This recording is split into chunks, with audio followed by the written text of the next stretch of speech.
Goal Setting and Review of Progress. By Jose Alberto Santos. Life is shaped by time, circumstances, decisions, and consequences. The consequences of our decisions go through inefficiency, achievement, optimization, impact, and leadership of best practices. Our effective decisions move us from being good to doing well, to achieve the good performance. All of this relates to our ability to learn, improve, and capture opportunity. Our conduct in this process presents the following elements: what the person thinks and how he thinks it, what the person feels and how she feels it, what the person says and how he says it, what the person does with what he thinks, feels, and speaks, the results that the person obtains with what he thinks, feels, and decides.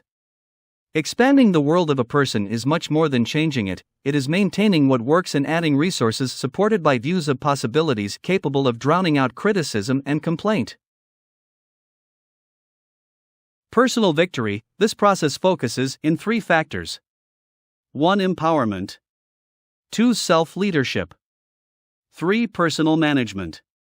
Personal victory demands to focus our internal model, with which we operate, allows it to act with more flexibility, with hands free for functional changes, committed to clear purposes. Responding to one's own needs and those of the other requires flexibility and strength, acting carrying alternatives of action, selecting the appropriate one in each situation, to enrich personal power, the ability to achieve, and the network of relationships through which one travels on the way to welfare. Goal setting and progress. Empowerment. Be proactive. Self-leadership. Begin with the end in mind. Personal management. Put first things first. 1. Empowerment. Be proactive. When working with Hispanic families, in the area of family well-being, I am used to teaching the 8 habits of greatness, beginning with the habit of proactivity. Proactivity does not mean just taking the initiative. It means that, as human beings, we are responsible for our own lives. Our behavior is a function of the vital diamond of our life, formed by time, circumstances, decisions, and results. The initiative and responsibility, they are part of the formula for things to happen. Stephen Covey, in defining the word responsibility, discovers 2 elements: respond and ability to choose the answer. Highly proactive people recognize that responsibility. They do not say that their conduct is the consequence of conditions, conditioning, or circumstances. Your behavior is a product of your own conscious choice, is based on values, and is not the product of conditions or founded in the feeling. Since by nature we are proactive, if our lives are based on the conditioning and conditions, this is because, by conscious decision or omission, we choose to give those things the power to control us. If our choice is that, we become reactive. Reactive people are often affected by its physical environment. If the weather is good, they feel good. If it is not, it affects their attitudes and their behavior. Proactive people carry their own climate with them. The fact that it rains or shines the sun makes no difference to them. Your inner strength lies in your values, and if your value is do good quality work, it does not depend on whether the weather is good or not. Reactive people are also affected by the social environment, by the social climate. When treated well, they feel good; when they are not treated well, they become defensive or self-protective. Reactive people build their emotional lives around the behavior of others, allowing the flaws of other people control them. Developing our inner freedom has to do with teaching initiative, responsibility, independence, and creativity to find the right answers, acting with discipline to act with the end in mind, putting the important things first. The ability to subordinate impulses to values is the essence of the proactive person. The reactive people are driven by feelings, by circumstances, by conditions, by the atmosphere. Proactive people are moved by values, carefully thought out values. Selected and internalized.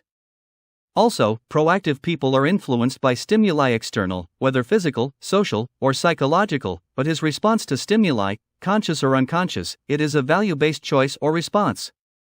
As Eleanor Roosevelt observed, no one he can hurt you without your consent.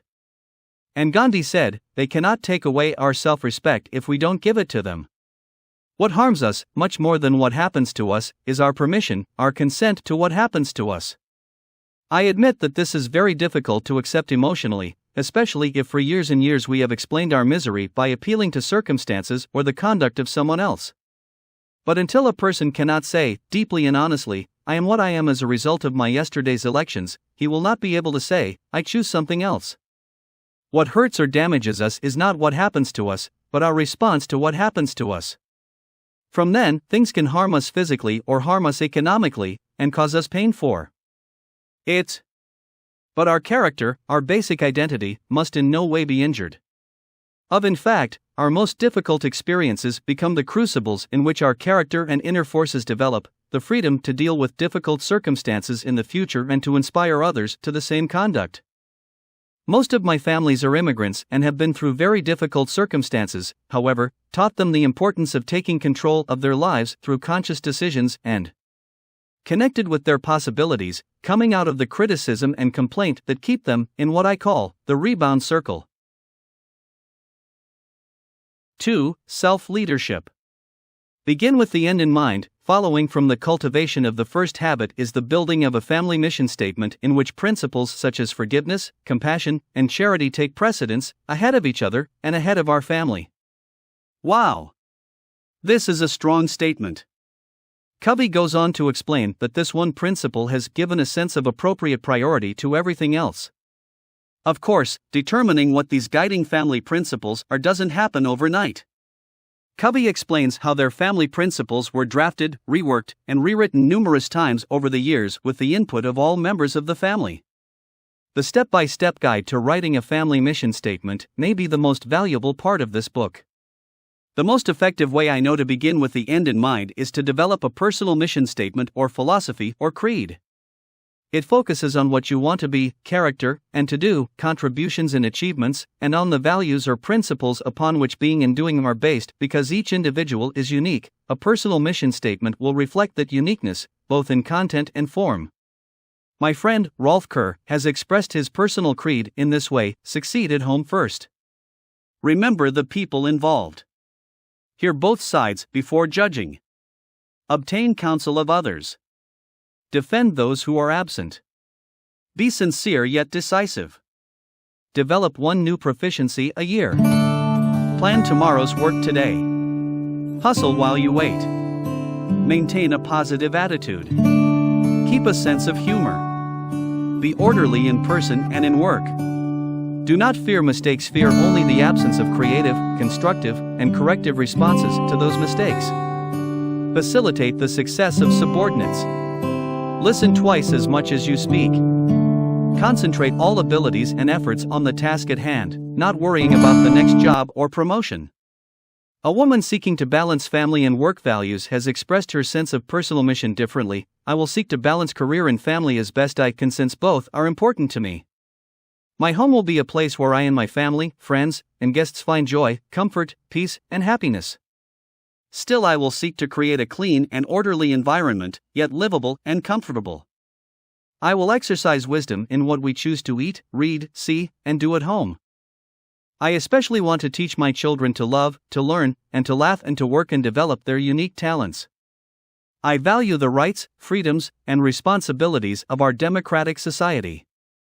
I will be a concerned and informed citizen, involved in the political process to ensure my voice is heard and my vote is counted. I will be a self-starting individual who exercises initiative in accomplishing my life's goals. I will act on situations and opportunities, rather than to be acted upon. I will always try to keep myself free from addictive and destructive habits. I will develop habits that free me from old labels and limits and expand my capabilities and choices. My money will be my servant, not my master. I will seek financial independence over time. My wants will be subject to my needs and my means. Except for long-term home and car loans, I will seek to keep myself free from consumer debt. I will spend less than I earn and regularly save or invest part of my income. Moreover, I will use what money and talents I have to make life more enjoyable for others through service and charitable giving. You could call a personal mission statement a personal constitution. 3. Personal management. Put first things first. This may be one of the most difficult habits to wrestle with, putting family first in all things. Covey tackles the thorny questions of work-life balance, daycare, full-time working mothers, etc. with tact and truth. He says, the place to start is not that work is non-negotiable, it's with the assumption that family is non-negotiable. Hitting home the fact that no one else can raise your children as you can, the parent, Covey adds an effective tip: weekly family time. It's a time to plan, to teach, to solve problems, and to have fun. Covey also emphasizes one-on-one time with your spouse and each member of your family as part of the relationship building that comes with putting first things first. What is the relationship between purposes and goals? Purposes set direction in life. The goals program the scope of the purposes. A life without purposes lacks meaning, without goals it lacks success. Goal setting and progress. Identify possible goal topics. Discover their interests, concerns, and issues. Refer to observations, screenings, discussions, and assessment results. Consider child development, parenting, and family well-being. Listen for a goal to be expressed as a concern, desire, hope, question. Reframe it. State the positive. Ask, what do you want to happen? Prioritize. Explore. Motivators. Possible challenges. Write out a plan of action, begin with the end in mind and work backwards. List action steps and deadlines. Brainstorm needed resources, where they can be found, and who can help. Address challenges. Decide on the outcome. How will you know when you have accomplished this goal? What will the result look like? Evaluate the progress. Ask about the consequences of the actions taken. Compare what happened to the desired outcome. Acknowledge and revisit the change process often. Notice when parents become stuck or relapse. Having more alternatives opens the range of views so that the appropriate change emerges more easily. Keeping what works, subtracting what makes you sick, allows you to multiply the power of a new resource. When the person has not removed what makes them sick, they end up diluting the usefulness of the new resource. That is why the search for well-being requires having a set of assumptions that facilitate the necessary change. Goal workflow. When we treat things in a general way, we are seldom successful. When we treat things specifically, we will rarely fail. Thomas S. Monson. Step 1. Interest, concerns, and issues. Refer to observations, screenings, and discussions. Step 2. Goal statement. SMART. Specific, measurable, attainable, relevant, and time-based. Step 3. Activities will done to reach this goal. Resources. Goal status. Step 4. Progress details. Performance, efficacy, continuous improvement. Goal performance. When performance is measured, performance improves. When performance is measured and reported, the rate of improvement accelerates. Thomas S. Monson. A goal is the setting of a result to be obtained, in a space of time and high level of quality. A commitment is a promise that binds us, in a space of time and fulfillment. The action is the sequence of tasks and activities that bring us closer to the expected result, with responsibility and/or impeccability. The mixture of time, circumstances, and decisions offer the results. Preparation, Kaizen, opportunity, timing. Highly effective people.